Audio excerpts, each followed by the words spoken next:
Sir, आपको विद्या भारती उच्च शिक्षा संस्थान की ओर से बहुत बहुत आभार एवं अभिनंदन। मुरली सर, आप सुन पा रहे हैं ना मुझे? या नमस्ते, थैंक यू जी। तो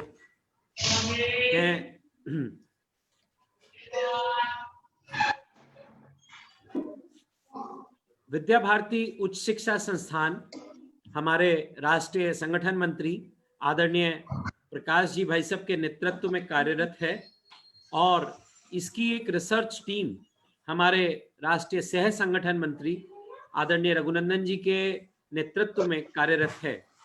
मैं अनुराग सिंघल उसी रिसर्च टीम का एक स्वयंसेवक हूं। मुझे लगता है ये वर्ड सबसे ज्यादा अप्रोप्रिएट रहता है। और हाँ, विद्या भारती उच्च शिक्षा संस्थान ने जो रिसर्च टीम ने अभी पहला काम लिया है वह जो राष्ट्रीय शिक्षा नीति इतने वर्षों के इंतजार के बाद भारत में आई है। एक मिनट, एक प्रॉब्लम।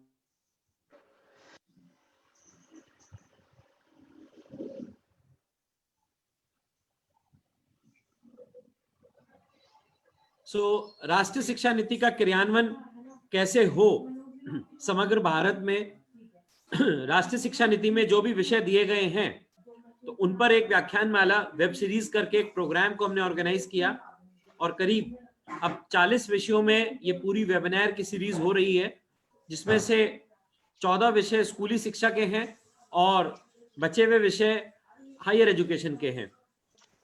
आज का टॉपिक है इक्विटेबल एंड इंक्लूसिव एजुकेशन।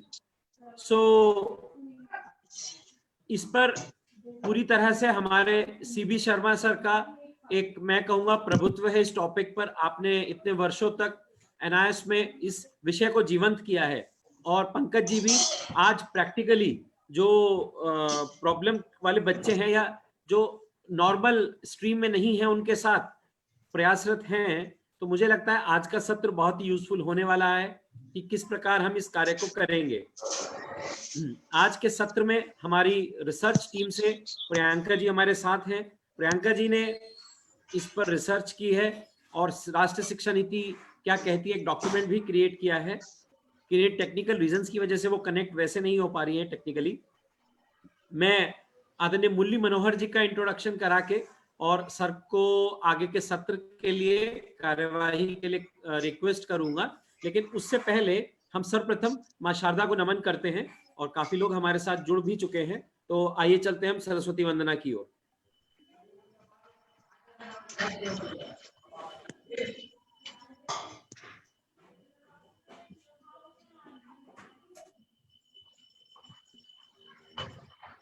या कुंदे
हस्ते स्था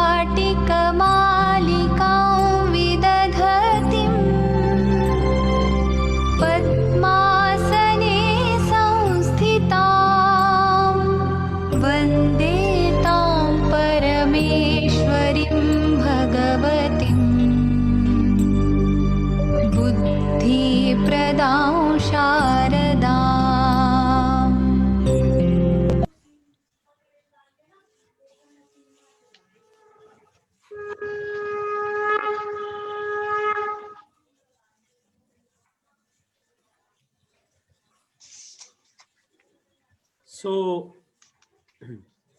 आदरणीय मुरली मनोहर जी हमारे साथ हैं। मुरली मनोहर जी भी विद्या भारती उच्च शिक्षा संस्थान में एक वरिष्ठ सहयोगी के नाते, बड़े भाई के नाते पूरी तरह से हमें सहयोग करते हैं। आप लेक्चरर हैं government junior college Rajendra Nagar Hyderabad में, और हमारी पूरी व्याख्यान माला की सीरीज में जहां जहां जैसे जैसे जिस भी सहयोग की आवश्यकता होती है, सर एवरी टाइम हमारे लिए रेडी रहते हैं। मैं सर आपका बहुत बहुत धन्यवाद करता हूं, आपने समय निकाला, और मैं आपसे रिक्वेस्ट भी करता हूं कि आज के कार्यक्रम को आप आगे बढ़ाएं। आदरणीय Murli Manohar sir, thank you sir. Namaste, namaste to all dignitaries, all the participants. Today's topic, we all know that this is equitable and inclusive education at a school level. Friends, people who are sitting here and all participants, we have a great concern for the students who are more generally neglected. And today we'll be thinking about the issues of those people in the society, how they are neglected, how to take care of them, how to see that the quality education is available to all equally. We know there are plenty of divisions in our society, and in spite of our care and concern, it happens. The negligence towards some people, marginalized people, we call them, and they get marginalized with consciously, unconsciously. It happens in the society, and after 30 years of our waiting, a wonderful policy has come before us. A great exercise has been done, and the moment when it has come into public domain, it was quite natural. There was a debate in the TVs. The first debate, the first counter I heard in one of the TV debates was that poor and downtrodden are neglected. This education, this policy is for the rich and corporate people. And once again, poor communities and SC/ST communities particularly are neglected. No care is taken about them. This is how a criticism I heard in one of the debates. And immediately I was in the debate and asked the person about the policy. And I came to know, I proved that he did not read the policy at all. So without reading the policy, some people make such comments, and those particularly left bent mind people will be making such comments. So now it doesn't mean that everything is fine in this policy, and we have to make some analysis. And if something is missing, it is our duty to take care about those people. And I'm sure here some experts, great experts are there. They'll be throwing light on such things which are missing. And we are talking about equity and equality, inclusiveness. And we know the difference, equity and equality. Equality, both of them, both the words, of course, they promote fairness. But there is some difference between equality and equity. We know equality is treating everyone the same, treating the people same without minding the need of the people. That is equality. And equality means treating not equally. That means treating people differently, keeping their need in mind.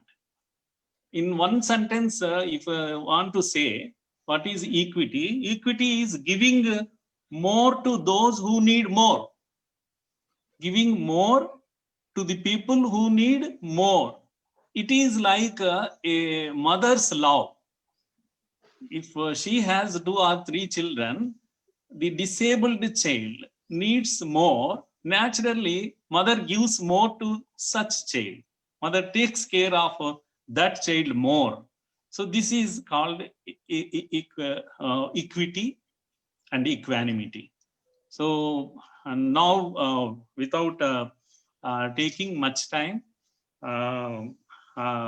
we will go to the what do you say, lecture, and I'll take this privilege of introducing today's subject experts. It is my privilege.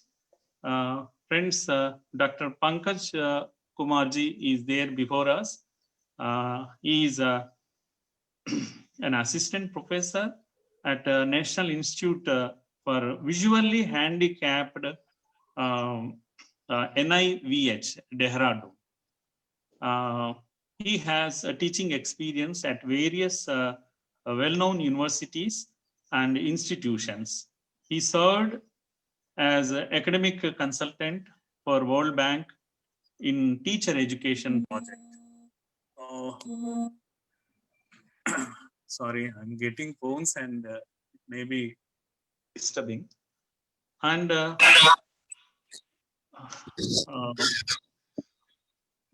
consultant, he served as a academic consultant for World Bank in teacher education project. This is a brief introduction about Pankaj Kumar sir.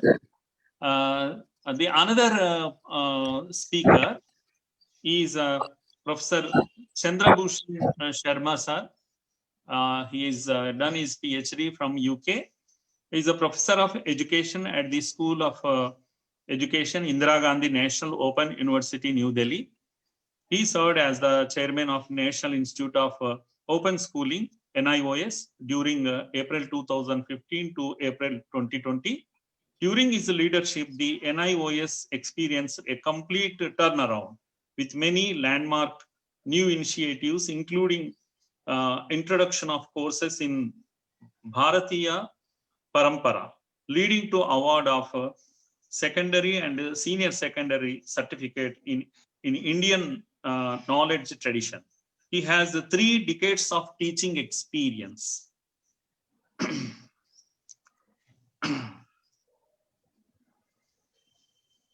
He is a recipient of President's Award for commendable contribution to digital initiatives during the National Convention on Digital Initiatives for Higher Education on 9th July 2017 at Vigyan Bhavan, New Delhi.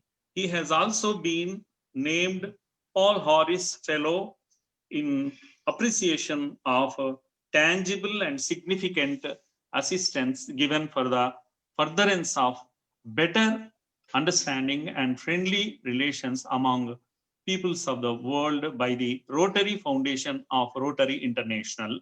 He has also been the director of the distance education program of the Sarva Shiksha Abhiyan, DEP and SSA, and MHRD IGNO project.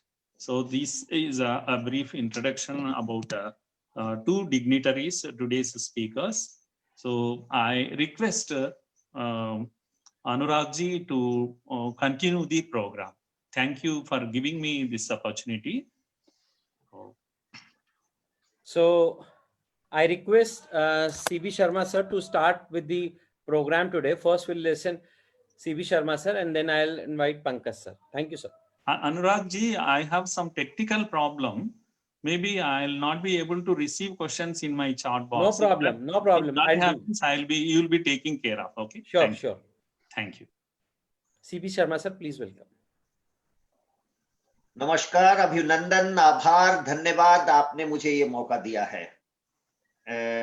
सबसे पहले मुरली मनोहर जी का, अनुराग जी का, पंकज जी का, सभी लोग जो आज इस प्लेटफॉर्म पर हैं, और परम आदरणीय शिव कुमार जी का, जिनके मार्गदर्शन में हम ये कर रहे हैं, प्रकाश जी का, रघुनंदन जी का और सबों का, जो विद्या भारती उच्च शिक्षा संस्थान की स्थापना और उसके काम को देख रहे हैं। आज मेरे लिए सौभाग्य का विषय है कि आपने मुझे ये मौका दिया है कि आज मैं इस विषय पर बात करूं, इक्विटेबल एंड इंक्लूसिव एजुकेशन, न्याय संगत, बराबरी का और समावेशी शिक्षा।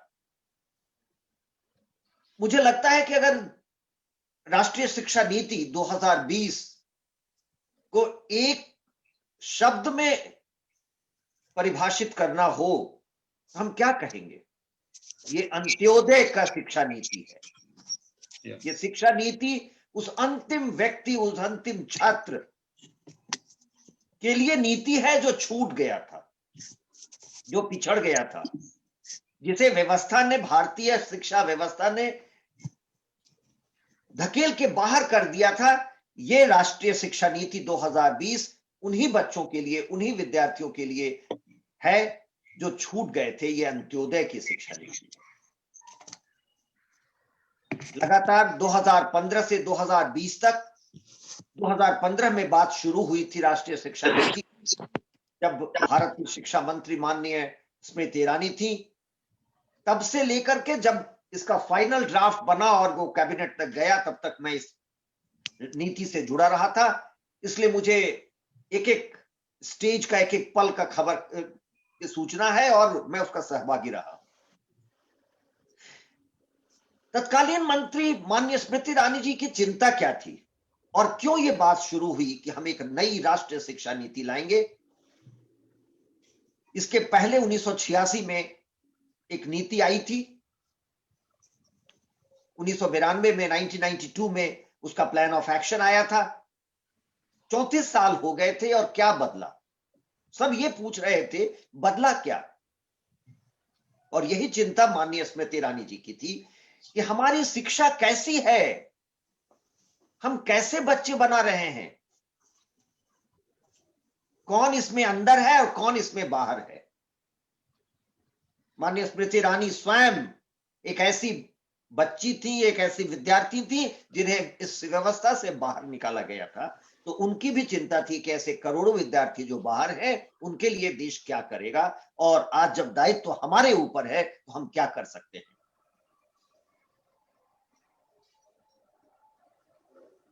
ये तभी से बात शुरू हुई थी कि हम उनके लिए एक नीति बनाएंगे जो इस देश को इंडिया बनाए हैं, और उनको बदल करके हम एक भारत की शिक्षा नीति बनाएंगे। हमारी शिक्षा नीति इंडिया सेंट्रिक नहीं, भारत सेंट्रिक होगी। और मैं ये कहना चाहूंगा कि ये राष्ट्रीय शिक्षा नीति 2020 भारतीय शिक्षा नीति है, जो अंत्योदय की शिक्षा नीति है, उस अंतिम बच्चे, व्यक्ति, विद्यार्थी के लिए है जो छूट गया था। 2015 में central advisory board on education cab की एक सब कमिटी बनी थी, जिसका दायित्व था, ये माननीय राज्य मंत्री श्री उपेंद्र कुशवाहा जी की अध्यक्षता में थी। मेरा गौरव था कि मैं इस समिति का सदस्य था।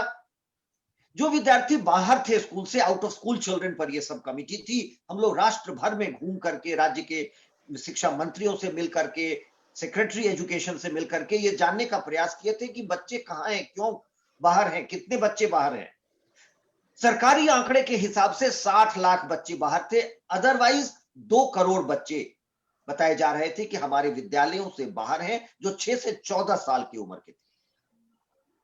हम केवल प्राथमिक विद्यालय के विद्यार्थियों पर यह काम कर रहे थे, तो करीब करीब 2 करोड़ विद्यार्थी विद्यालयों से बाहर थे। हमारी शिक्षा नीति जो आई है उस कहती है 3.22 करोड़ बच्चे विद्यालयों से बाहर हैं, 6 से 18 साल की उम्र के।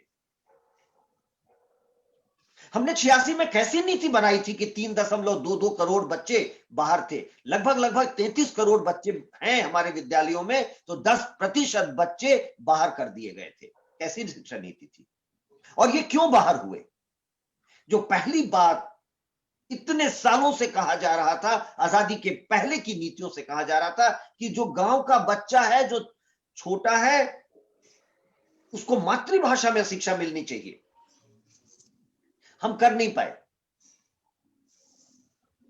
एक बड़ा अच्छा कार्यक्रम माननीय स्मृति ईरानी जी ने शुरू किया था, भारतवाणी प्रोजेक्ट का।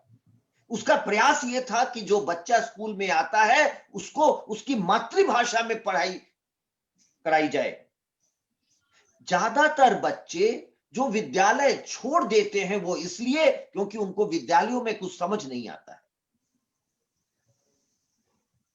हम बच्चों को 8th शेड्यूल की भाषाओं में शिक्षा देते हैं जो उनकी भाषा नहीं होती है।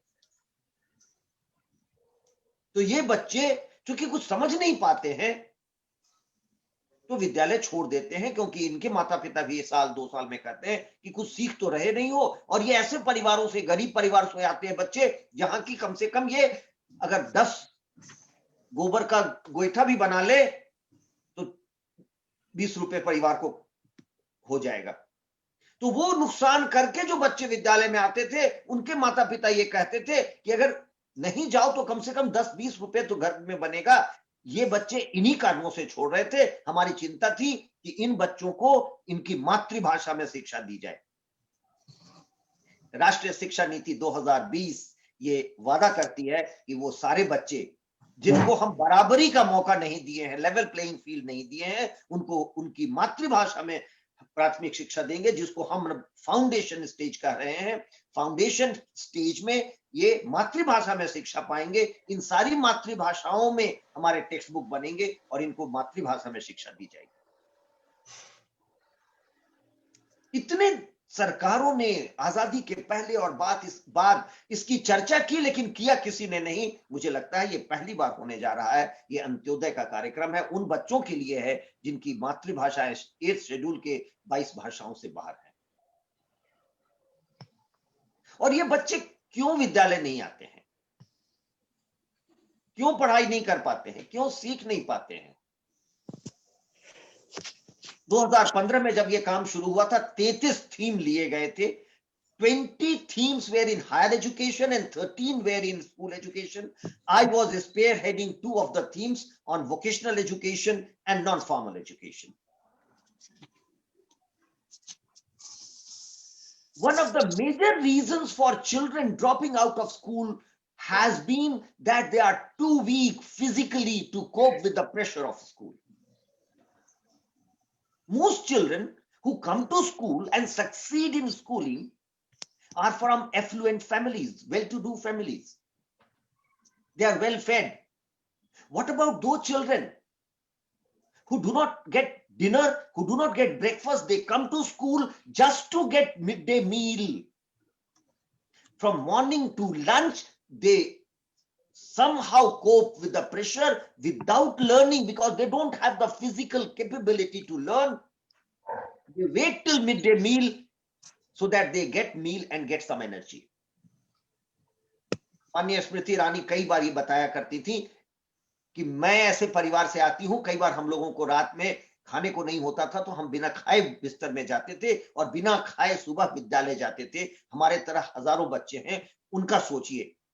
आपकी राष्ट्रीय शिक्षा नीति 2020 ये वादा करती है कि ऐसे बच्चे जिनके घरों में खाने को नहीं है, उनको हम सुबह में लाएंगे और नाश्ता कराएंगे ताकि उनको थोड़ी शक्ति मिले, एनर्जी मिले और वो पढ़ाई कर सकें, सीख सकें। विद्यालय का कोई मतलब नहीं है अगर केवल आपने उनको जुटा लिया वहां पर और वो सीख नहीं पाए। राष्ट्रीय शिक्षा नीति 2020 उन सभी गरीब बच्चों के लिए है जो खाने को तरसते हैं, जिनके घरों में ये सुविधा नहीं है कि वो 3 टाइम का भोजन करें। राष्ट्रीय शिक्षा नीति उन लोगों के लिए है जो पिछड़ गए, जो दबे कुचले हैं, जो गरीब हैं। तो 2 चीजों के लिए यह शिक्षा नीति एक तरह से मैकॉले का मिनट्स को उलटती है।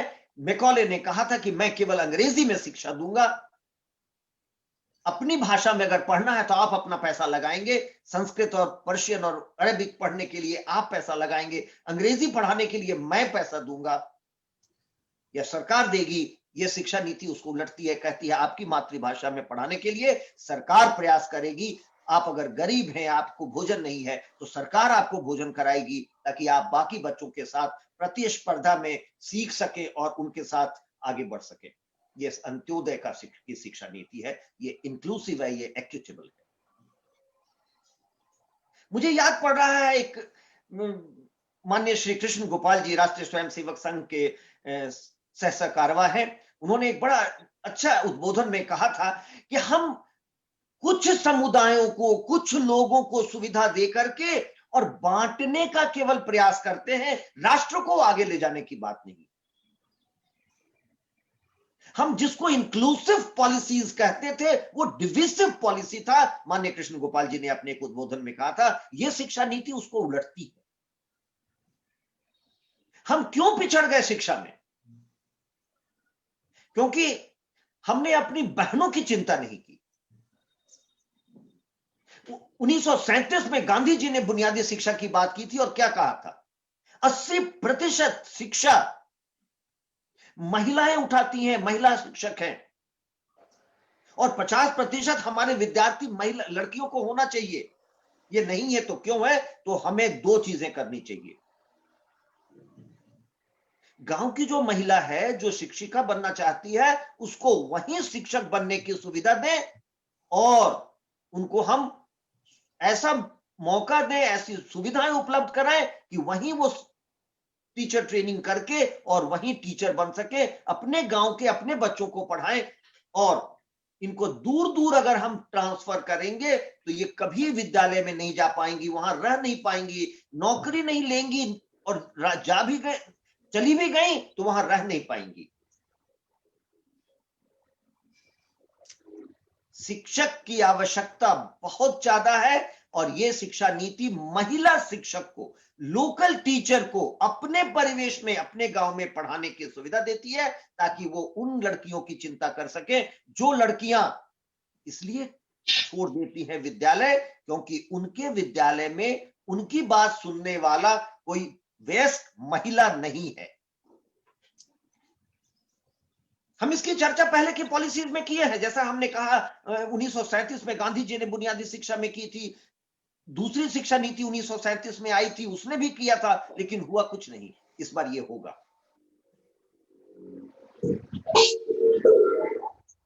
एक जेंडर इक्विटी फंड बनेगा।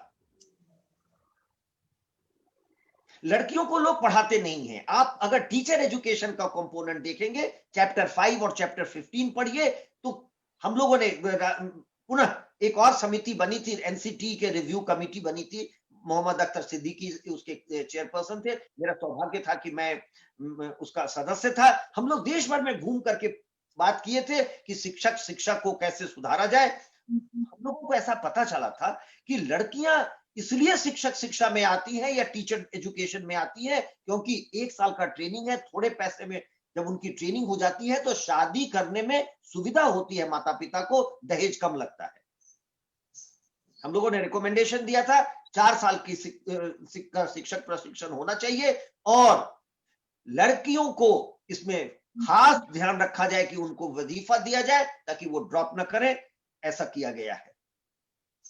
एक ऑल इंडिया टेस्ट होगा जिसके माध्यम से जो टीचर एप्टीट्यूड रखते हैं उनका चुनाव होगा। 12वीं के बाद 4 साल की शिक्षा नीति, शिक्षक प्रशिक्षण होगा और जितने लोग की आवश्यकता 4 साल बाद होगी उतने टीचर्स को हम स्कॉलरशिप दे करके पढ़ाएंगे। कोई आरक्षण नहीं है। इस समुदाय को देके उस समुदाय को नहीं दे करके बांटने का जो प्रयास था वो खत्म किया गया है, प्योरली ऑन मेरिट। अभी अनुराग जी ने चर्चा किया था, हम लोगों ने national institute of open schooling में एक बड़ा काम उठाया था हियरिंग इंपेयर्ड चिल्ड्रन के लिए।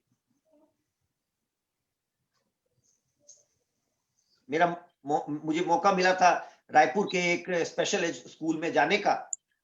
एक लड़की ने हमसे यह प्रश्न किया वहां पर कि सर आपकी भाषा अंग्रेजी हिंदी है, आप अंग्रेजी हिंदी में पढ़ते हैं, लिखते हैं, परीक्षा देते हैं, ये भाषाएं मेरी भाषाएं नहीं है।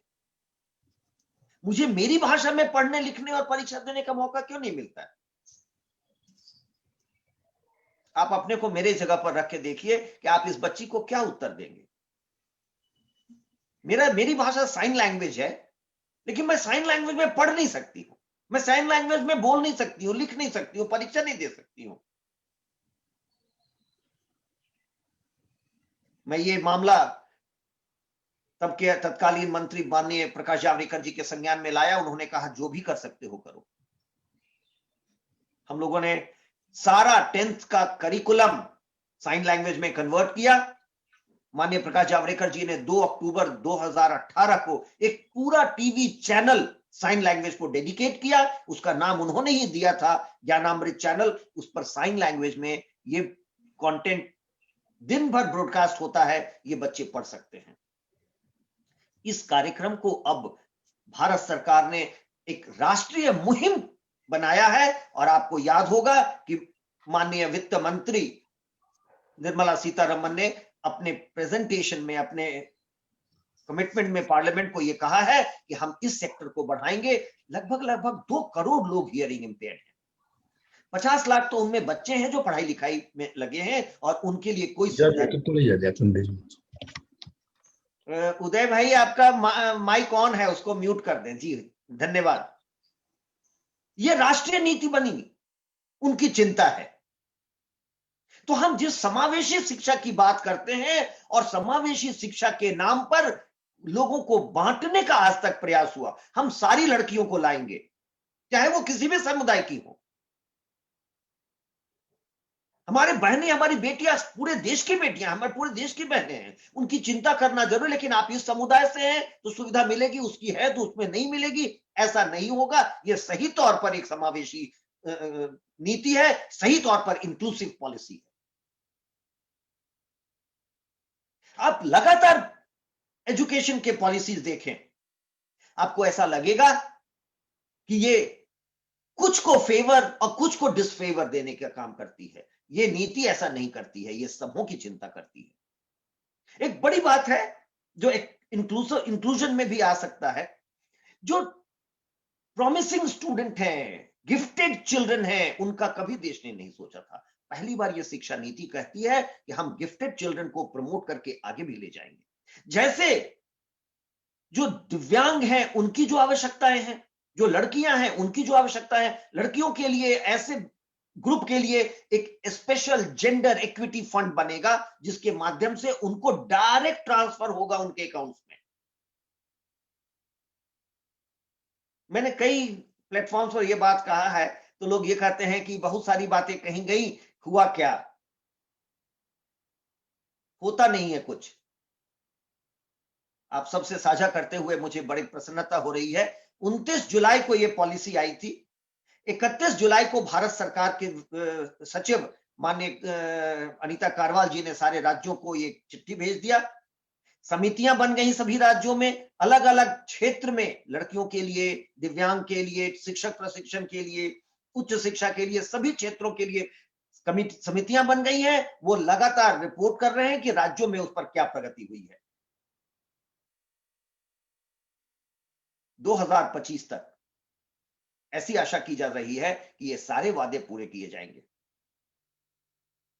एक नया कंपोनेंट जोड़ा गया है। हम 12 साल की शिक्षा करते थे, 6 साल में बच्चे आते थे, 18 साल में निकलते हैं। मैं केवल स्कूल एजुकेशन की बात कर रहा हूं क्योंकि आपने टाइटल में ही कहा है equitable and inclusive school education. 6 साल से 18 साल के बच्चों की शिक्षा हम करते रहे हैं, यह परंपरा रही है, ठीक है। लेकिन हम लोगों ने जो 2015 में अध्ययन किया था उससे यह पता चला कि जो बच्चा 6 साल में आता है और उनके माता पिता शिक्षित नहीं है, फर्स्ट जनरेशन लर्नर है, वो पिछड़ जाता है। क्योंकि वो 3 साल से 6 साल की उम्र में जो सीख सकता है बच्चा, वो नहीं सीखता है। उनके परिवारों का वो माहौल नहीं है, परिवेश नहीं है, या वो बच्चे ऐसे बच्चों के साथ खेलते नहीं है, मिलते नहीं है जिनसे वो सीख सके। पीयर लर्निंग नहीं होता है। हमने आंगनवाड़ी बनाया था, 13 लाख करीब करीब आंगनवाड़ी है देश भर में। लेकिन आंगनवाड़ी में जो बहनें काम करती हैं उनको हम वर्कर कहते हैं, आंगनवाड़ी वर्कर्स। उनका काम केवल यह था कि उनकी मां को वो थोड़ा बहुत दवा दारू दें, उनको पता करें कि उनकी तबीयत कैसी है। वो माताएं काम करने जाएंगी, उनके बच्चों को केवल वो देख रेख करती थी उतने समय के लिए जितने समय में वो माताएं काम करती थी। 3 साल में हम बच्चों को लाएंगे क्योंकि ये बच्चे ऐसे परिवारों से आते हैं, मुख्य तौर पर जो हमारा ध्यान था वो ये था कि जिन बच्चों का परिवार का माहौल ऐसा नहीं है, परिवेश ऐसा नहीं है कि वहां वो सीख सके, तो उनको हम 3 साल से लाके 6 साल की उम्र तक शिक्षा दीक्षा और भोजन, ताकि वो शारीरिक और मानसिक रूप से दोनों से सबल हो सके। तो हम अपने ऐसे केंद्रों को जहां 3 से 6 साल के बच्चों के देखरेख की व्यवस्था है उसको सुदृढ़ करेंगे और इन बच्चों को वहां ला करके उनको पढ़ाएंगे। जब मैं कह रहा हूं पढ़ाएंगे तो क्या है, ये जो वर्कर्स जिसको कहा गया था उनको हम अब आंगनवाड़ी टीचर्स करने जा रहे हैं। ये वहां क्या करेंगे, इनका हम ट्रेनिंग करने जा रहे हैं। आपने पढ़ा होगा कि ऑलरेडी कहा जा चुका है कि 5 करोड़ ऐसे बच्चे जुड़ेंगे। 3 साल से 8 साल की उम्र के 5 करोड़ नए बच्चे आएंगे और इनकी कक्षा के संख्या एक शिक्षिका पर 25 या 30 की होगी। तो लगभग 16 से 20 लाख नए शिक्षक, जिनको अभी तक वर्कर कहा जा रहा था उनको हम शिक्षक कहेंगे और उनका हम प्रशिक्षण करेंगे। तो इसका करिकुलम एनसीईआरटी बनाएगा और इसकी ट्रेनिंग ऑनलाइन होगी, जैसा diploma in elementary education national institute of open schooling ने किया था। Already the National Council for Educational Research and Training, NCERT, is in the process of designing and developing the curriculum for retraining of these Anganwadi teachers. Those who have already done 12th, they will be given 6 months training.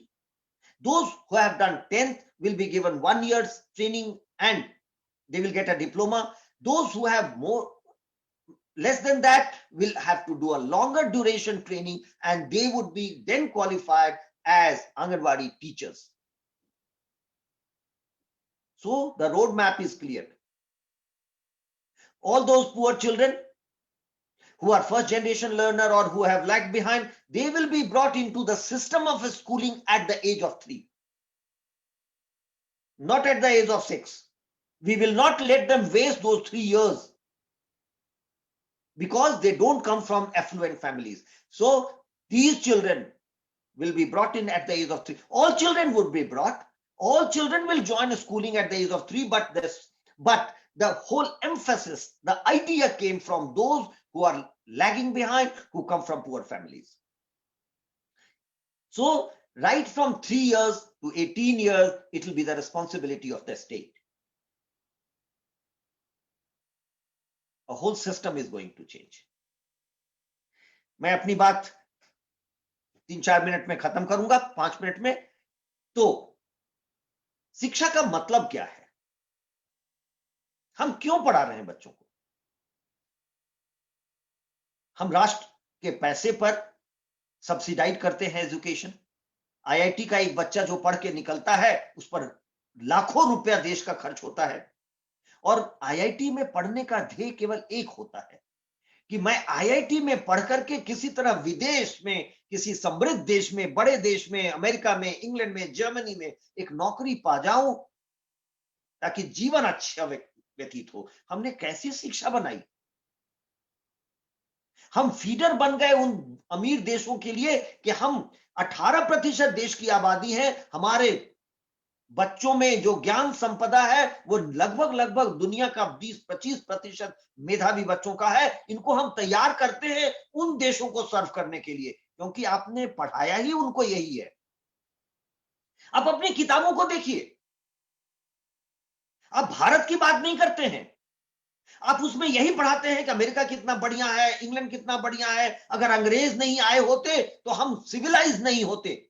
आप कहीं वेद की चर्चा पढ़े हैं क्या किताबों में? वेदांगों की चर्चा पढ़े हैं क्या? कभी रामायण और महाभारत की चर्चा होती है क्या हमारी किताबों में? हमने कैसी पढ़ाई कराई? राष्ट्रीय शिक्षा नीति के बाद हम एक नेशनल करिकुलम फ्रेमवर्क लाएंगे, उस पर काम शुरू है।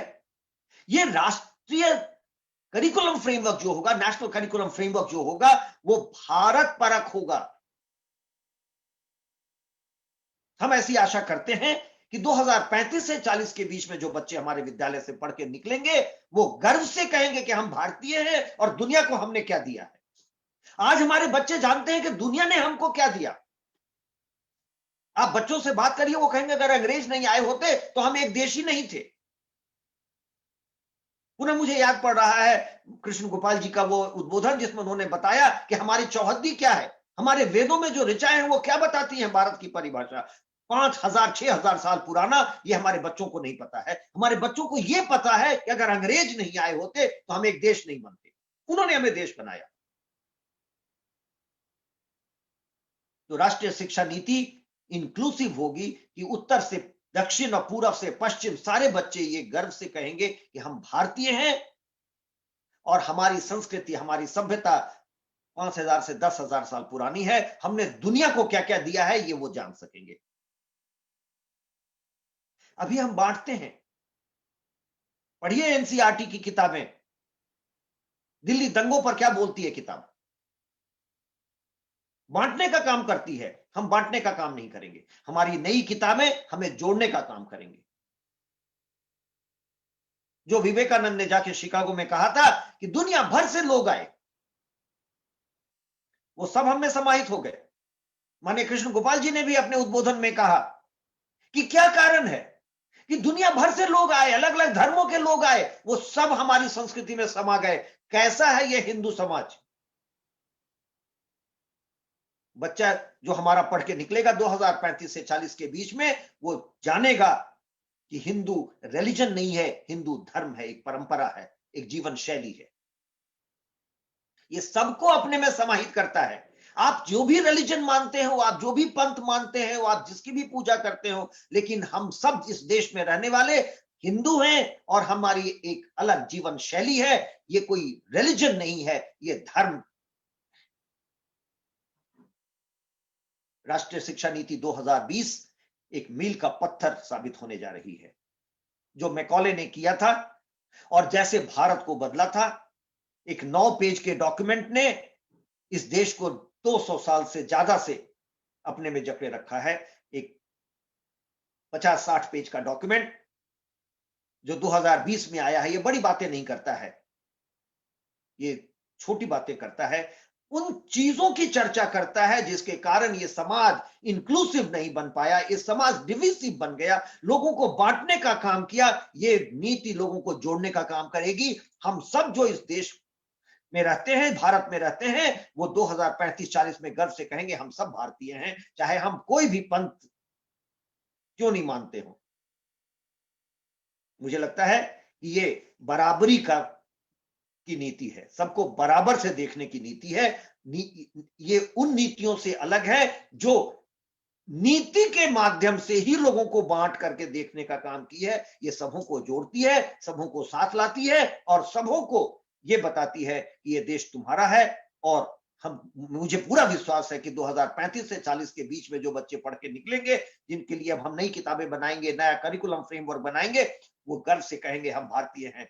This policy will be inclusive in the sense that every Bharatiya from north to south, from Kashmir to Kanyakumari, from Gujarat to Manipur will say we are all Bharatiya, and they will know our traditions, they will know our culture, they will know our land and how we are one.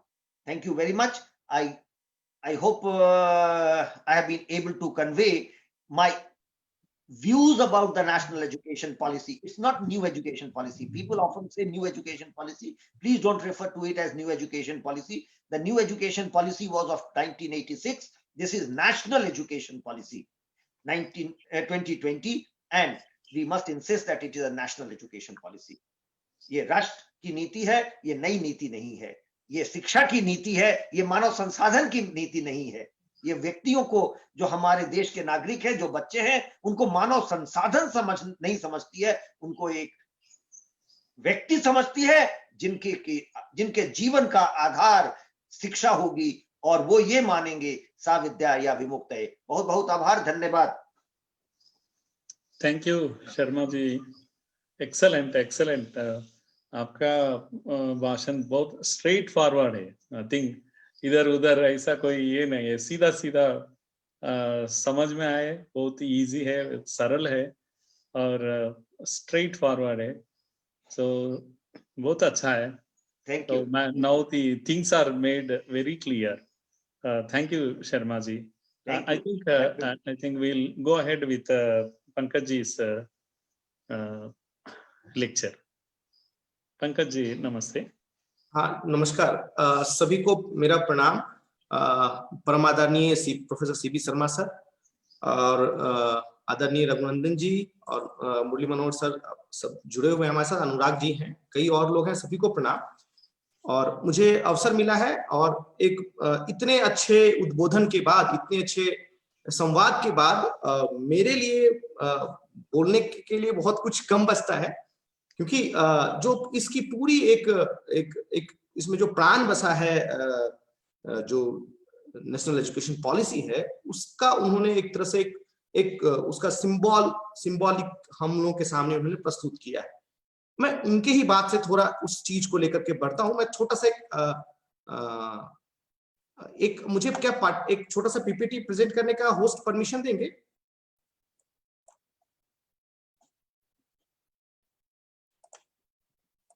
It's not permitting me to just. Sir मैं 1 minute में आपको को host बना के permission दे रहा हूँ, आप please. तब तक मैं कंटिन्यू कर रहा हूँ। मैं शर्मा सर की उस बात को कह रहा हूँ कि ये पॉलिसी अंत्योदय की है।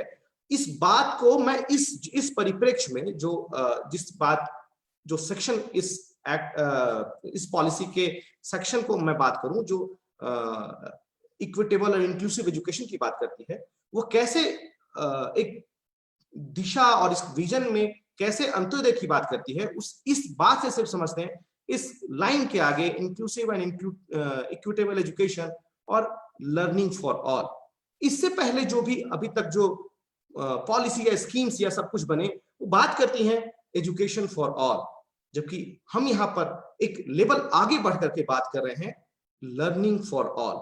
बहुत फर्क है कि एक तरफ आप बात कर रहे हैं कि आप शिक्षण संस्थाएं ऐसे क्रिएट करेंगे जिसमें सब एकोमोडेट होंगे। एजुकेशन फॉर ऑल, आप सबको शिक्षा में शामिल करेंगे। शामिल करने का मतलब नहीं होता है कि आप उनके लिए सोच रहे हैं, आप उनके जो वो सीख रहे हैं उनको इंश्योर कर रहे हैं। कहीं ना कहीं हम इस पॉलिसी के द्वारा एक स्टेप बहुत आगे बढ़कर हम उस बात की ओर ले जा रहे हैं आगे, अपने देश की पूरी आबादी को, कि हमारे सभी बच्चों को, जो स्कूल एज के सारे बच्चे हैं, हम सभी के सीखने को सुनिश्चित करने की बात कर रहे हैं। एक बहुत बड़ा हम आगे बढ़कर की बात कर रहे हैं कि हम सबको सीखने के लायक बनाएं, और शायद यही जरूरी है, क्योंकि स्कूल तक पहुंचाना ये एक पक्ष है, महत्वपूर्ण पक्ष है, लेकिन इंश्योर करना कि सभी पढ़ें, सभी सीखें, ये दूसरी बात है। क्योंकि ये पॉलिसी पूर्व की पॉलिसी में भी था, लेकिन जितनी प्रोमिनेंटली इस बात को यहाँ पर भी रखा गया कि होम बाउंड एजुकेशन को भी साथ में इसमें जगह दी गई है, क्योंकि जरूरी नहीं है कि बहुत सारे ऐसे भी, अगर हम अंत्योदय की बात करें, हम ऐसे एक समूह की बात करें जो सबसे पिछड़ रहा है, छूट रहा है, शिक्षा से छूट रही है, वो समुदाय वंचित रह रहा है, उस वंचित वर्ग को अगर हमें उनके घर तक भी पहुंच करके उनकी सीखने की जो क्रिया है, सीखने की जो प्रक्रिया है, इसको अगर हम संवर्धित कर सकें, we can empower, strengthen the learning process of each and every individual, even हम उनके होम बाउंड एजुकेशन के द्वारा भी इसको कर सकते हैं। तो एक बहुत बड़ा अंतर आप इसके माध्यम से आप देखेंगे। मैं थोड़ा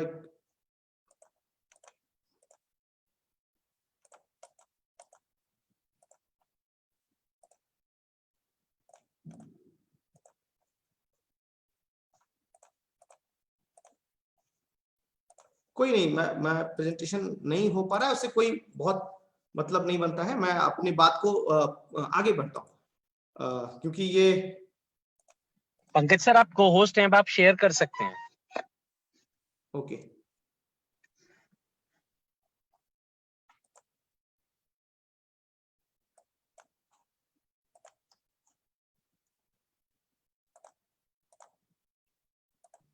जी सर, स्क्रीन देख पा रहे हैं? स्क्रीन दिख रहा है ना?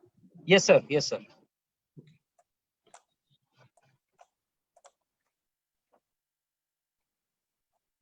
सो जो बड़ी बात है, जो हम इस नेशनल एजुकेशन पॉलिसी में बात कर रहे हैं, हम सर स्क्रीन का ना आप थोड़ा सा साइज छोटा कर लीजिए, क्योंकि वो आउट ऑफ व्यू जा रहा है। थोड़ा सा जो प्रेजेंटेशन है उसको शॉर्टर साइज में कर लीजिए।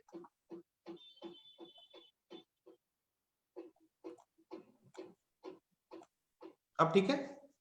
Right sir. ओके, अगर आप देखें तो हम जिस एजुकेशन की बात कर रहे हैं, इंक्लूसिव एंड इक्विटेबल एजुकेशन, हम किनके लिए इंक्लूसिव और इक्विटेबल एजुकेशन की जब हम बात करते हैं, जरूर हम, जैसा मुरली मनोहर सर ने कहा था, कि हम उस वंचित वर्ग की बात कर रहे होते हैं जो कहीं ना कहीं इस जो हमारे सिस्टम है, हमारा जो एजुकेशन सिस्टम है, उसको पाने में, उसको एक्सेस करने में वो वंचित रह गया, वो छूट गया पीछे। तो ऐसा हर को एक शिक्षा मिले, ये बिल्कुल एक साधारण सी बात है, सभी जगह स्वीकार है कि ऐसा करेंगे। लेकिन इसके पीछे एक जो दृष्टिकोण होता है, उसको बहुत ही पहले ही पैराग्राफ में हमारे इस पॉलिसी में रिफ्लेक्ट कर दिया गया है कि हम इसलिए ऐसा चाह रहे हैं क्योंकि ये बहुत क्रिटिकल है, it's critical point two achieving an inclusive and equitable society, जहां पर हर सिटीजन अपने आप को एक सोच पाए, सपना देख पाए, उसे पूरा कर पाए और अपने देश के निर्माण में अपनी योगदान को स्थापित कर सके। तो ये एक महत्वपूर्ण पक्ष है जिसे हमें देखना चाहिए वहां पर। और हम जब इंक्लूसिव और इक्विटेबल एजुकेशन की बात कर रहे हैं यहाँ इस सेक्शन में, तो हम उन्होंने एक दायरा दिया है कि कौन कौन इस सोशियो इकोनॉमिकल डिसएडवांटेज ग्रुप में कौन आएंगे, और उनकी ही शिक्षा को मैं थोड़ा ऑपरेशनली बात कर रहा हूँ क्योंकि हमें बात करनी है कुछ बॉटलनेक्स पे। That's why I'm just specifically point outing something, और मैं कुछ ऐसी बातों को भी रखना चाहूंगा जो शायद कहीं थोड़ी चुनौती बन सकती है। तो सोशियो इकोनॉमिकली डिसएडवांटेज ग्रुप में कुछ श्रेणी रखी गई है, जिसमें जेंडर आइडेंटिटीज हैं, जिसको सर ने बहुत अच्छे से बताया, और इस पॉलिसी में इस बात पर विशेष बल दिया गया है, फोकस किया गया है कि हम अगर फीमेल एजुकेशन पर या जो जेंडर पे काम करते हैं, तो हम एक बड़े पोर्शन को कैटर कर रहे हैं। चाहे अगर आप डिसेबिलिटी में भी देखें तो डिसेबिलिटी में भी जेंडर इशू है। सिमिलरली अब मैं बात करूं कि पर्सन्स विद डिसेबिलिटी, जिसको मैं चाहता हूं कि मैं ज्यादा आज एड्रेस कर सकूं अपने कम से समय, और क्योंकि मैं उस पर काम करता हूं, मेरा अपना एक अनुभव है उस पर, तो मैं उस पर बात करूं तो ज्यादा मेरे लिए तर्कसंगत रहेगा। तो डिसेबिलिटीज को भी देखें तो डिसेबिलिटीज का भी एक एरिया इस सभी जगह लागू होता है। यानी कि आप एससी, जो शेड्यूल कास्ट, शेड्यूल ट्राइब्स, इन समूहों की बात करें, ओबीसी की बात करें, माइनॉरिटी की बात करें, जेंडर की बात करें, कहीं पर भी डिसेबिलिटी आ सकती है। डिसेबिलिटी का कोई ये नहीं है कि एक किसी खास वर्ग क्षेत्र में ऐसा कुछ होगा, न किसी ज्योग्राफिकल बाउंड्रीज को देखेगा, न किसी जेंडर आइडेंटिटी से एक रेस्ट्रिक्टेड है। हर समूहों में हम इसे पा सकते हैं। तो मैं ज्यादा बात करूंगा डिसेबिलिटी की। अगर आप देखें, जैसा सर नहीं बताया कि ऐसे तो बहुत डिसेबिलिटी, हम सिर्फ अपने सेंसस के रिपोर्ट को भी देखें जहां पर कम डिसेबिलिटी को जोड़ा गया था, जबकि 2016 में जो रिसेंट एक्ट है उसमें बहुत सारे डिसेबिलिटी को शामिल कर दिया गया। पहले 7 डिसेबिलिटी की बात की जाती थी और 21 डिसेबिलिटीज को शामिल किया गया है, जो न्यू नहीं कह सकते, नाम तो न्यू नहीं है जैसा, लेकिन the rights of persons with disabilities act 2016 में ये कुल बहुत सारे ऐसे समूह जुड़े, 21 डिसेबिलिटीज आ गई। तो हमारे पास एक लंबा समूह है जिसपे हमें सोचने की जरूरत है। ये जो नेशनल एजुकेशन पॉलिसी है कुछ खास बातों पर बल देती है कि कैसे हम कैटर करेंगे, कैसे हम इस जो हमारे सामने चुनौती है कि जो हमारे पास जो सोशियो इकोनॉमिकली डिसएडवांटेज ग्रुप है उसको कैसे कैटर करेंगे। उसके लिए इन्होंने बात की है कि हम स्पेशल एजुकेशन जोन्स बनाएंगे जहां पर एजुकेशनल डिसएडवांटेज ग्रुप के बच्चे ज्यादा होंगे। एक बड़ी पहल है कि जहां पर भी लग रहा है कि एजुकेशनल डिसएडवांटेज डिजीज है, मतलब मैं इसे पूरा कहना चाहूंगा कि सोशियो इकोनॉमिकल डिसएडवांटेज ग्रुप है, तो उस ग्रुप में आने वाले लोगों के लिए स्पेशल एजुकेशन जोन्स बनाए जा सकते हैं। इसके अलावा ऐसे डिस्ट्रिक्ट बन सकते हैं, बनाए जाएंगे, ऐसी बात की जा रही है पॉलिसी में कि हम जहां पर लग रहा है कि डिसएडवांटेज ग्रुप के बच्चे ज्यादा हैं वहां पर उनको एस्पिरेशनल डिस्ट्रिक्ट्स में कन्वर्ट किया जा सकता है। ठीक इसी तरह से जो जवाहर नवोदय विद्यालय हैं, केंद्रीय विद्यालय हैं, केवीज में भी स्पेशल फोकस जो इस तरह के बच्चे हैं डिसएडवांटेज ग्रुप में जो आते हैं उनको फोकस करने की बात कही गई। इसीलिए जो सर ने भी बोला कि एक दो तरह के फंड बनाने की बात कही गई। एक जेंडर इंक्लूजन फंड, जहां पर हम जो फीमेल लर्नर्स हैं उनके लिए, हम गर्ल्स हैं उनके लिए हम एजुकेशन को थ्रस्ट करने के लिए, उनको पुश अप करने के लिए, उनको हम आगे ले जाने के लिए हम उन पे खर्च करने की बात कर रहे हैं। दूसरी तरफ एक इंक्लूजन फंड है जो रिमेनिंग अदर देन फीमेल से आते हैं, तो उस पे एक अलग से इंक्लूजन फंड बनाने की बात है जो बेसिकली डिसेबिलिटी या अन्य किसी बातों को फोकस कर रहा हो। तो ये कुछ कुल मिलाकर के चीजें हैं। और एक बात कही गई कि जो स्कॉलरशिप्स हैं सबको वन प्लेटफॉर्म पर लाएंगे, जिससे कुछ जो परेशानियां हैं वो भी खत्म होगी, डायरेक्ट कैश ट्रांसफर हो, ये चल भी रहा है, हो भी रहा है, ये हाल में रिसेंट में ये सब चीज अपनाई भी गई हैं। तो इसलिए ये बातें कही गई।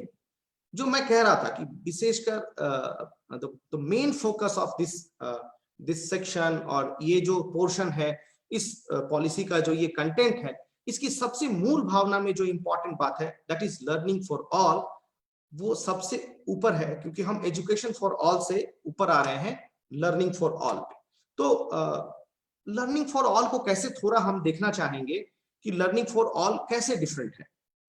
तो अगर आप देखें तो इस पॉलिसी में ही एक एक्सट्रैक्ट है section 2M RPWD act, the rights of persons with disabilities act, जिसमें इंक्लूसिव एजुकेशन की डेफिनेशन दी गई है।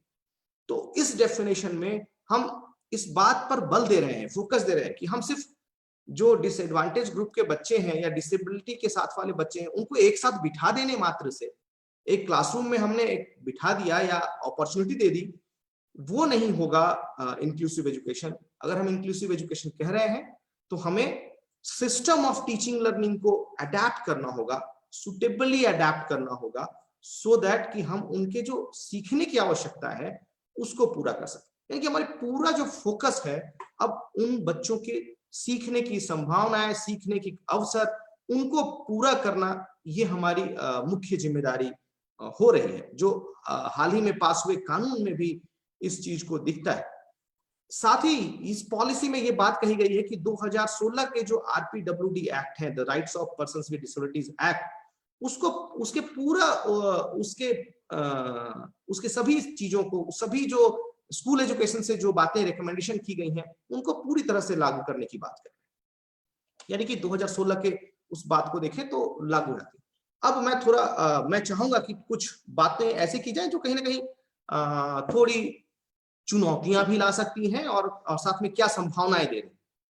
एक प्रोविजन है जो ये पॉलिसी भी कहता है और जो RPWD एक्ट में भी कही जाती है। एक प्रावधान है जो बहुत अच्छा है और ये होना चाहिए, एक विशेष अवसर देता है पेरेंट्स को, कि RPWD एक्ट कहता है कि जो एक दिव्यांग बच्चा है, जो उसे अधिकार है कि वो अपने चॉइस का, उसके या उसके माता पिता का अधिकार है कि वो अपने चॉइस के किसी रेगुलर या स्पेशल स्कूलिंग में जा सकता है, स्पेशल स्कूल्स में जा सकता है। ये टर्म NEP में स्पेशल स्कूलिंग यूज की गई है, रेगुलर और स्पेशल स्कूलिंग, जबकि RPWD एक्ट में रेगुलर और स्पेशल स्कूल्स यूज किए गए।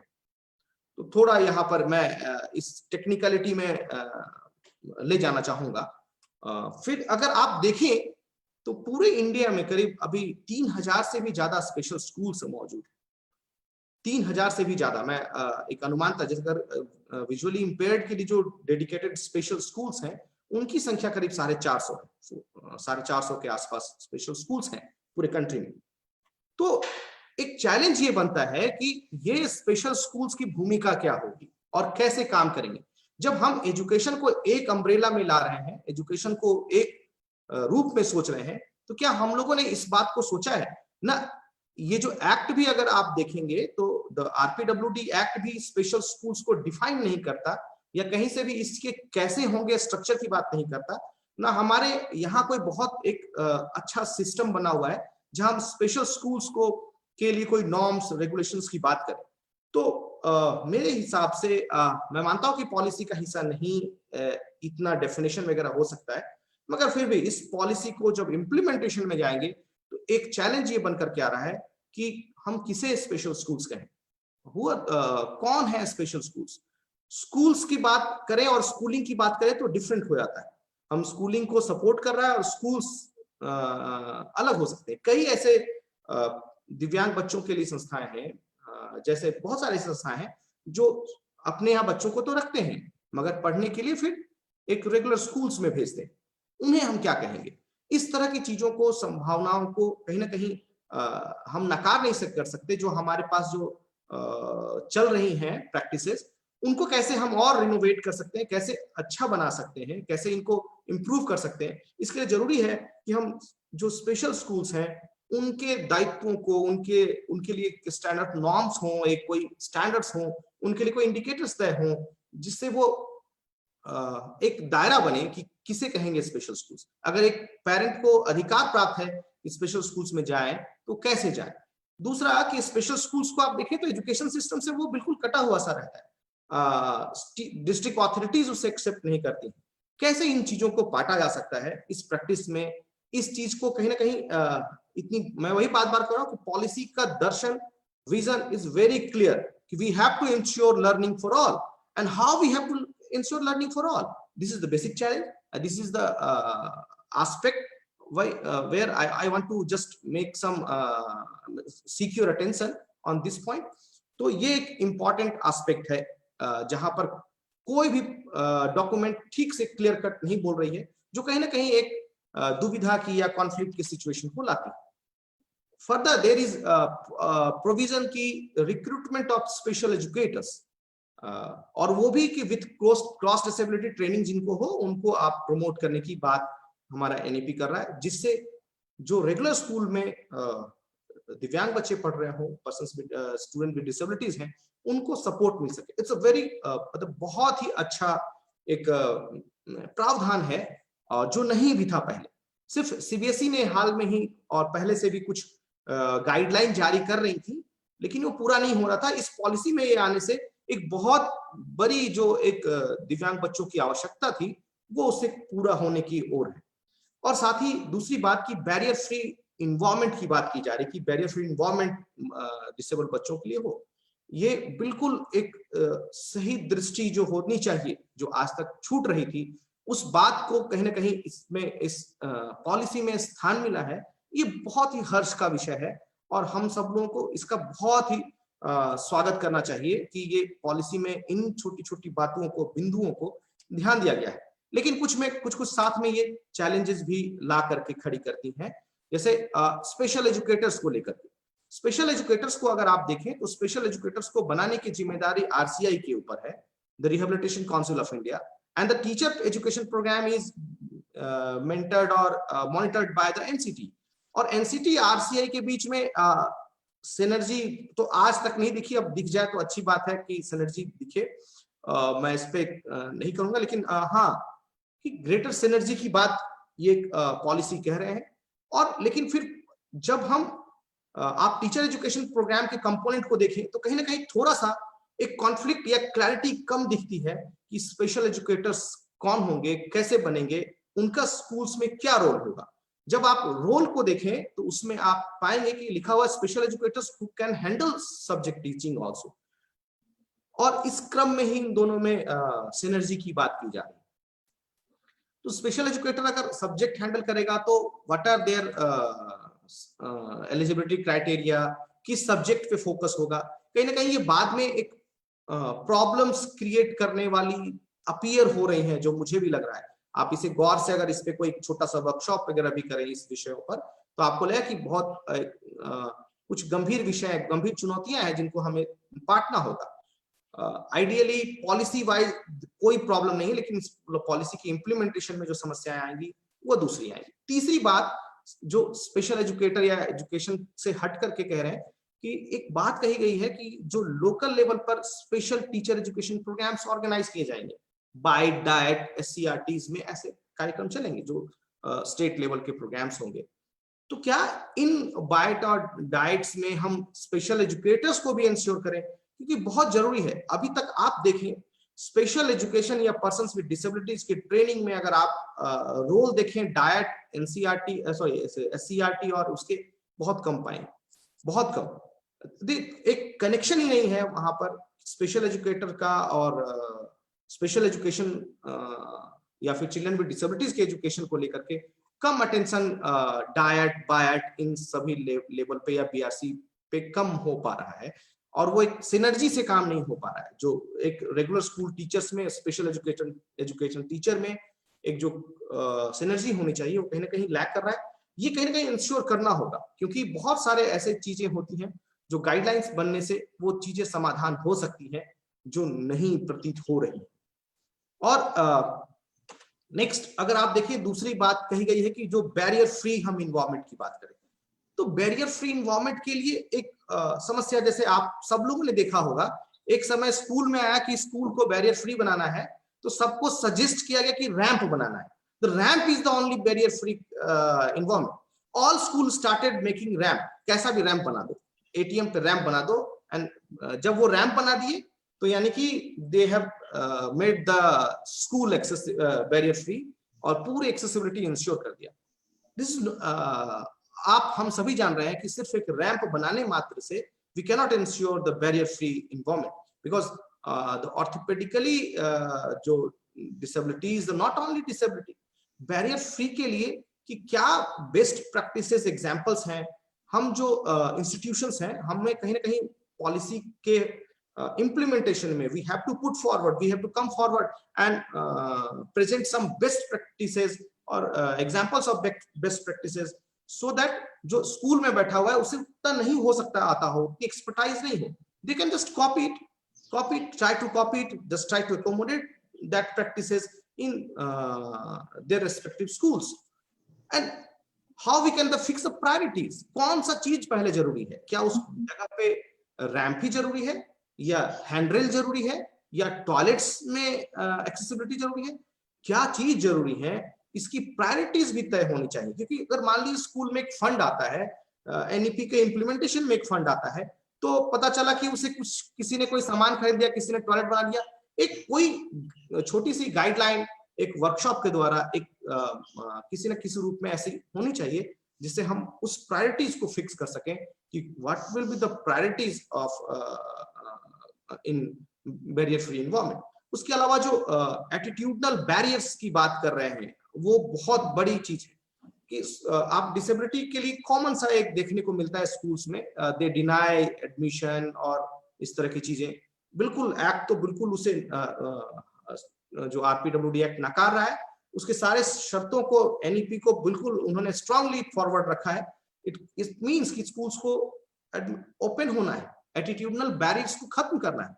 तो how attitudinal barriers can be removed, इसके लिए भी प्रयास होने बहुत जरूरी है। जैसा सीबी शर्मा सर का भी अनुभव मैंने बहुत जगह देखा, उन्होंने भी कुछ फेस किया है कि हाँ कैसे एटीट्यूडनल बैरियर्स एक person with disability, students with disabilities को ज्यादा डिसेबल्ड बना देते हैं। सो एक जो इन्वायरमेंट है उसे फ्रेंडली बनाना बहुत जरूरी है। और जो बात कही गई है लास्ट के सेक्शन में कि we have to build school culture, this is the most important thing in the beautiful thing in this NEP, कि स्कूल कल्चर को प्रमोट करना है। School culture means we have to change the school culture. जो sir ने भी अभी रखा कि हम एक देश के लिए एक नागरिक तैयार हो रहे हैं, वो भावना उसमें आनी चाहिए। पूरा स्कूल का education system should be sensitized about inclusive and equitable education. They must respect the equity, the empathy, the dignity of and privacy of persons with disabilities, or all the other students studying in that particular school. हम सब लोग का सम्मान करना, उनकी empathy, उनकी भावनाओं को जब तक हम एक समता पूरक नहीं देख सकते हैं, तब तक हम उनके बारे में अच्छा एक कल्चर डेवलप नहीं करते हैं, तब तक हम उनको एक वेलकमिंग स्कूल नहीं दे सकते। हमें जरूरत है, हमें ऐसे स्कूल सिस्टम, ऐसे इक्विटेबल जिसकी बात एनईपी कर रहा है, उसे लागू करने के लिए। और इसे लागू करने में हम सबकी भूमिका बहुत अहम होगी। हम सब लोगों को लगना होगा, हम सब लोगों को एक युद्ध स्तर पर, जैसे सर ने कहा 2025 तक बहुत सारी चीजों को पूरा कर लिया जाएगा, तो आज से हमें लगना होगा, इस चीज की आने वाली हर बाधा को पहले से समझना होगा। And we have to just take analysis of all the challenges and how we can overcome these challenges to realize the actual vision of NEP to 2020. So मैं इतना ही कहूंगा कि हमें बहुत एक स्कूल कल्चर को प्रमोट करने के लिए, एक इंक्लूसिव करिकुलम के लिए हम सब लोग को मिलकर के प्रयास करना होगा। मुझे अवसर दिया इसके लिए मैं बहुत बहुत धन्यवाद, आभारी हूं आप सब लोगों का। और मुझे लगता है कि हम सब मिलकर के एक अच्छे राष्ट्र के निर्माण की ओर हम लोग बिल्कुल बना सकते हैं। इंडिया से भारत बनाने में हम सब लोगों का साथ एक साथ होना जरूरी है। धन्यवाद। Thank you sir. Pankaj sir, बहुत सारे विषय आए, पर्टिकुलरली डिसेबल्ड चिल्ड्रन का विषय हमारे पास ये नॉलेज नहीं है। आप तो बहुत सब्जेक्ट अच्छा डेप्थ में गए। particularly I am really impressed with the final word school culture.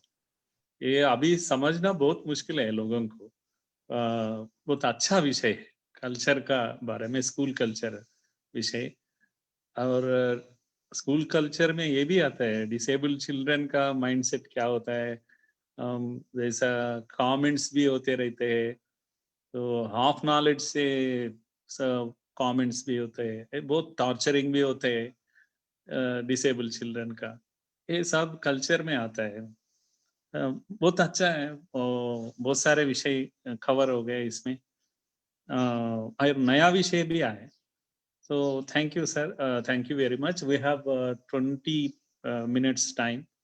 I think I think we can make a discussion on any of the issue. Yes. Both the experts are available with us. All participants, I request you go ahead with your questions. To start with, I'll be.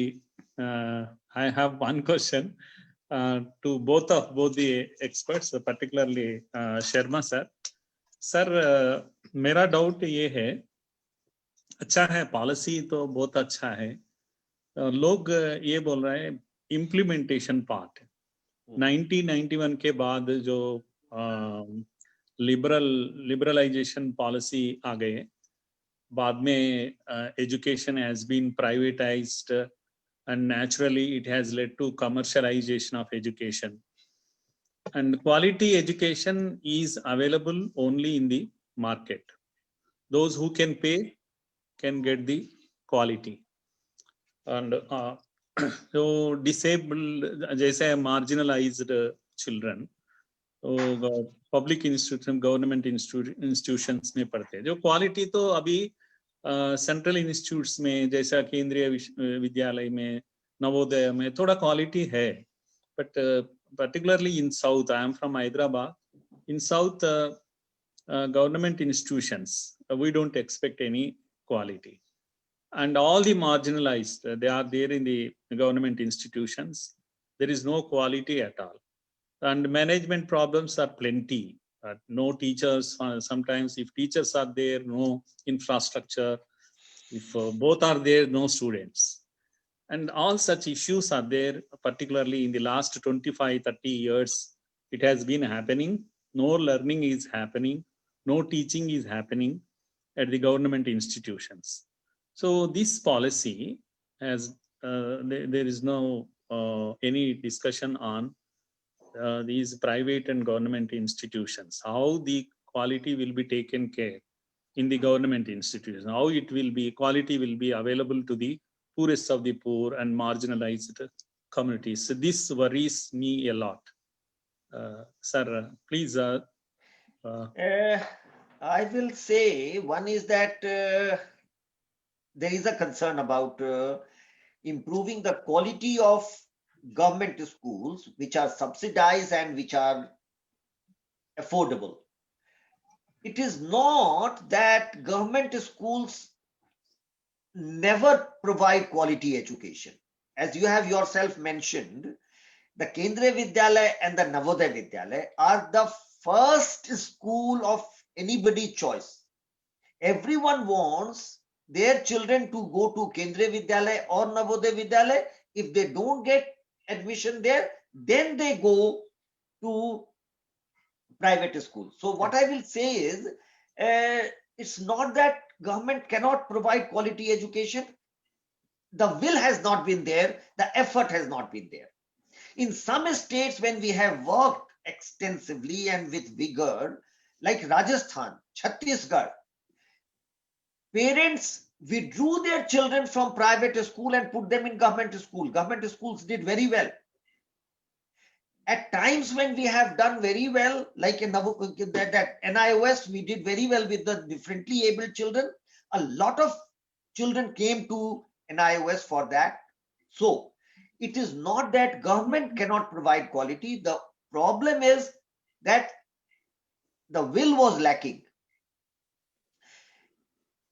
I have been pleading that in the higher education sector, you have University Grants Commission.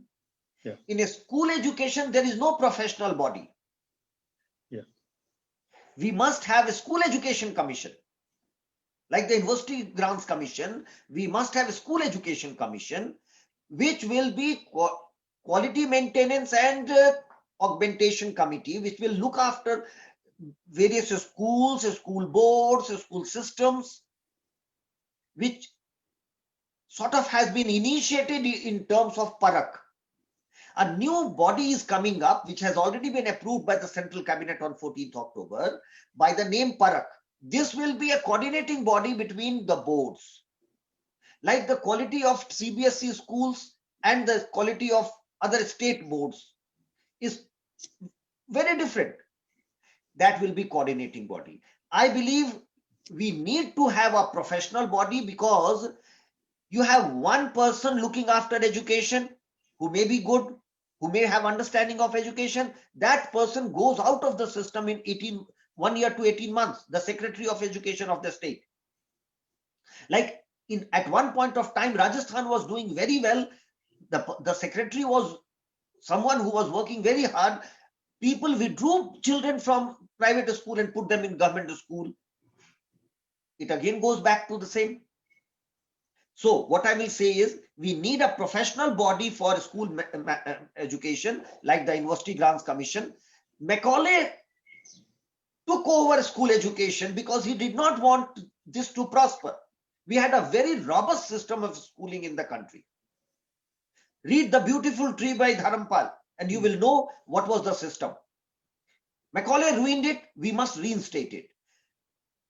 1. 2, the participation of the society has been reduced to a minimum through the Right to Education Act. Philanthropy is gone from education.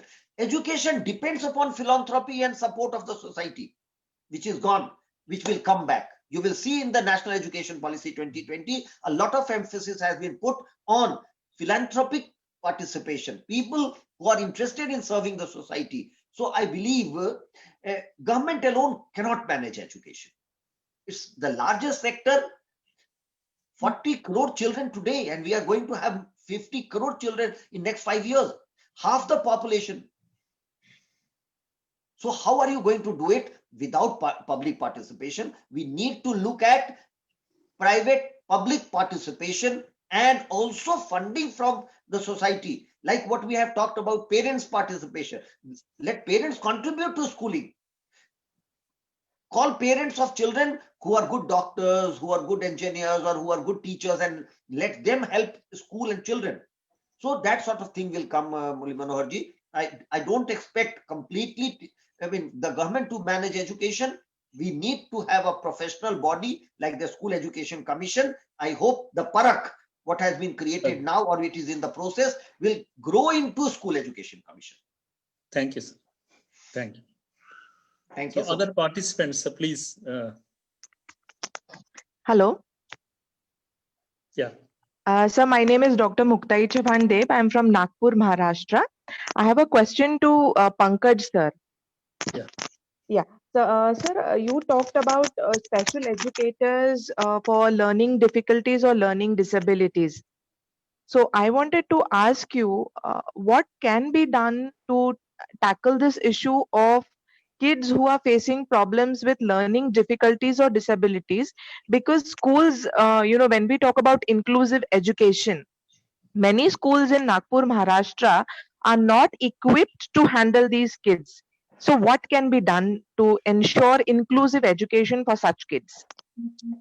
It's a big issue, and you can face this problem everywhere. That's why this national education policy gives a very emphasis over the inclusive education, and Right. as per the definition of not naming it as an inclusive education only, we have to take on the core of the inclusive education, that emphasis over to just make the teaching learning system adapted in such a way that learning needs of each and every individual can be catered. So if a child having some learning difficulty or learning disability, he or she must have some kind of you can say the problem related with dyslexia, dyscalculia, and other. Yes. But if their need is to just address these things, so teacher must be a little bit get training of such kind Exactly. to handle these students, and that is well elaborated in this new national education policy. And teacher training is very crucial for this segment, because we have to focus over the teacher training component. And I think one of the 40 discussion point is one among the teacher education. And in the teacher education, it is well described in this policy that we have to cater, we have to make training related with students with disabilities. So once we just make them sensitive enough to towards the needs of children with learning disabilities, I think teachers are very intelligent. Teachers are quite enough to deal. Only they have to make sensitized, they have to make aware about towards the needs of students with learning disabilities or learning difficulties. And this is the main way we have to make the solution. And we cannot change it in a 1 or 2 day. We have to gradually cope up with this situation. However, in the immediately what we can do, we can make some collaboration between schools and the local NGOs. Local NGOs working in the field of the disabilities can support each other, and this is also a way, and this is being applicable in many of the cities of our country.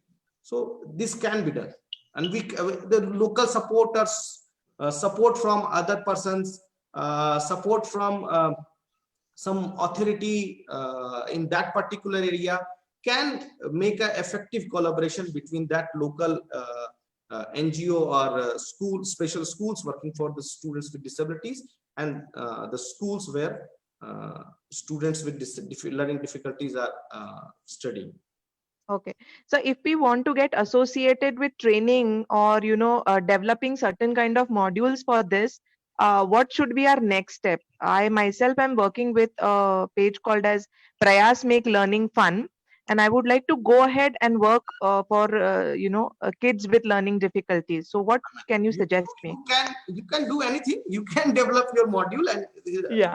options are there. But just we are discussing here about the national education policy. Yes. And, the thing I have raised here as a challenge, कि हमें सोचना होगा कि we have to focus over कि हम कहाँ पर training करें. जैसे मैंने अभी बात की थी कि we have to make a special arrangement regarding the education of students with disabilities at DIET, because DIET is a very critical role in developing education system in that particular district. Yes. DIET must have to come forward with some new strategies how they can sensitize their teachers of that particular respective area. And I think this is the most helpful way to just do this. And independently, you can do anything. And we all have to work together to make this, realize this policy words in real sense. Okay. Thank you so much, sir. Thank you.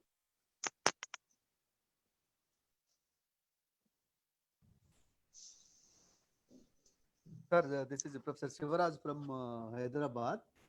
My question is to Sharma sir. Sir, as Murli sir is rightly said, in many areas in the country, the quality education is not going on because of many reasons. Because infrastructure is not good, the teachers are not there, and the facilities is not there, the technology is not there. Particularly if you go for socio-economic disadvantaged groups, particularly the institutions located in those areas, many things are lacking in that because of language problem is also there for the students particularly. Mhm. Is there any requirement for institutional equity, sir, to give uh, quality education to those groups? Can you repeat that Insti- question? institutional equity. Institutional inequity. Yes, equity. See, what I will say is that we are only discussing the national education policy on this platform today. The issue that you are raising, or our colleague from Nagpur is raising, these are for the government to look into, and government will definitely come with projects and plans to implement. What we are today doing here is disseminating the provisions of made in the national education policy, share with our colleagues, wait for the policies to come. The government has already made 267-point checklist, and which has been circulated to states. States are working on them in a school education, 267 points. We will not be able to, we are not here on the behalf of the government. We are not discussing this on behalf of the government. We are not government representative. So wait for the plans to come. And I'm sure your concerns like quality in government school, serving the disabled, the less privileged, the girls, all these will come as plans of the government. So we are not the right people to answer whether this will happen or not. How can I do that? So that is for the government to say. Sir, this is my concern is whether we have to recommend to the government or not for institutional equity, because in admissions and special provisions or special funding, and another big problem in the country is the monitoring bodies are not there, whether the implementation is going on or not. So particularly if you see the UGC or the higher education Ministry of Higher Education, they have suggested we have to recruit the teachers or lecturers or any vice chancellors in the country by 2020. We have to finish. But so far, at least 5% of recruitment is not completed. So these are the big challenges to implement this. No, NEP is a big challenge. Dr. So unless the regular monitoring is there, it is not possible to implement No, it. I quite completely agree with you that Yes, we sir. need to have regular monitoring. We need to streamline our agencies, the bodies, the statutory bodies. But at the moment, we won't be able to answer all that because we are not answering on behalf of the government. We are Government, only yes. considering, and we are only discussing, sharing with you the provisions made in the national education policy and how we look at the NEP 2020. How it will be implemented, the government is working on it. Some of them we are aware, like I told you, that on 14th October, the government has already approved creation of the PARAK, the body which will be coordinating between school boards. And on my behalf, I only shared with you that we were thinking that we will get a school education commission, Okay. a professional body, which is again my concern. I don't know what the government will do. Similarly, your concerns, we quite appreciate. We will expect the government to do. I think, Anurag ji, हम लोग समय से आगे निकल गए हैं, तो आप समापन करें, आभार व्यक्त करें. अच्छा है. Anurag ji, shall we conclude? Yeah, This I think we had said we will be doing it by 12:30. We have already exceeded the time. Yeah. So thank you all the participants. So you have made it a big success, today's program. And I think the real purpose of this meeting, it has been served well only because of the two experts, subject experts, They have done a justice, and lot of things which we were not aware, and sometimes ignorant of a lot of things. Particularly, I am very happy that disabled matters, the issues of disabled children. Murli sir, and we had 2 questions in chat box also. Okay, One is from Rajendra Kumar ji. please read That out is- the questions. हाँ, नई शिक्षा नीति का लाभ समाज के सभी वर्ग समुदाय को मिलना चाहिए। देहातों में ग्राम प्रधान अपनी एक स्वायत्त सत्ता चलाता है, उसकी इच्छा पर सरकारी नीतियों को वास्तविक तौर पर लागू किया जाता है। मध्याह्न भोजन में भी उनका प्रतिशत तय होता है। ऐसे भ्रष्ट नागरिकों के प्रति सख्त कार्रवाई होनी चाहिए। लर्निंग फॉर ऑल में सबसे बड़े बैरियर्स यह भी हैं। तो अगर हमारे आज के रिसोर्स पर्सन में से कोई इस पर अपना विचार रखना चाहे। देखिए, हम लोग को अनुराग जी, अच्छी बात है, हम सब जानते हैं कि काफी क्षेत्रों में, खास करके मध्याह्न भोजन के क्षेत्र में, शिक्षक की नियुक्ति के क्षेत्र में, शिक्षकों के वेतन भत्ते के क्षेत्र में बड़ी अनियमितताएं थी, और मुझे लगता है कि सरकार ने संज्ञान लिया है, काफी जगहों पर काम हुआ है। और चूंकि एजुकेशन अभी कॉन्करेंट लिस्ट में है, तो राज्यों की भी जिम्मेवारी है। मुझे नहीं लगता है कि ये प्रश्न आज के लिए समीचीन है, क्योंकि हम केवल राष्ट्रीय शिक्षा नीति क्या कहती है इस पर चर्चा कर सकते हैं, लेकिन जो करप्शन है एजुकेशन में, उसके लिए क्या किया जाएगा, ये अलग विषय है, जो कि जिस पर कि हम बात नहीं कर रहे। हम केवल अंत में पॉलिसी में कहे हैं कि कमर्शियलाइजेशन को कैसे रोकना है, कमर्शियलाइजेशन के कारण क्या खामियां आ गई हैं उसको देखेंगे, लेकिन जो करप्शन है वो अवेयर है, लेकिन हम लोग तो केवल पॉलिसी डिस्कस कर रहे हैं। सही, ठीक है, thank you sir. Thank you so much, thank you. मुझे लगता है कि आज जो विषय हमने तय किया था उस पर पूर्ण चर्चा एक रूप में रही है। अब एक डॉक्यूमेंट के रूप में हम इस विषय को कहीं ना कहीं, जो एक पुस्तक का विमोचन हम 12 जनवरी को करने वाले हैं। आज के काफी पॉइंट ऐसे रहे हैं जो एग्जीक्यूटेबल रहे हैं, वो रखेंगे। मैं अंत में आज के दोनों हमारे मार्गदर्शक, हमारे बड़े आदरणीय सीबी शर्मा जी और पंकज जी का बहुत बहुत धन्यवाद करता हूं। सर, आपने समय निकाला और इस विषय पर जितनी गहराइयों से, क्योंकि सीबी शर्मा सर को मैंने एक बार पहले और सुना है, और प्रैक्टिकली इम्प्लीमेंटेशन के रूप में जितनी सरलता से आप बोलते हैं, जैसे एक टीचर वाकई में बच्चों को समझाता है, तो मैं आपका बहुत बहुत धन्यवाद करता हूं। और साथ ही पंकज जी का एक विशेष कर रहा आज, चूंकि जो बच्चे दिव्यांगजन या फिर ऐसी प्रॉब्लम्स रहती हैं, जैसा आपका एक बहुत अच्छा पॉइंट मुझे लगा कि स्कूल में मात्र एक रैंप बना देना और बोल देना कि ये स्कूल पूरा इंक्लूसिव हो गया है, तो that is the beautiful point of the talk today, that I feel, yes that is right, and what is actually happening today. So आप सभी का बहुत बहुत धन्यवाद।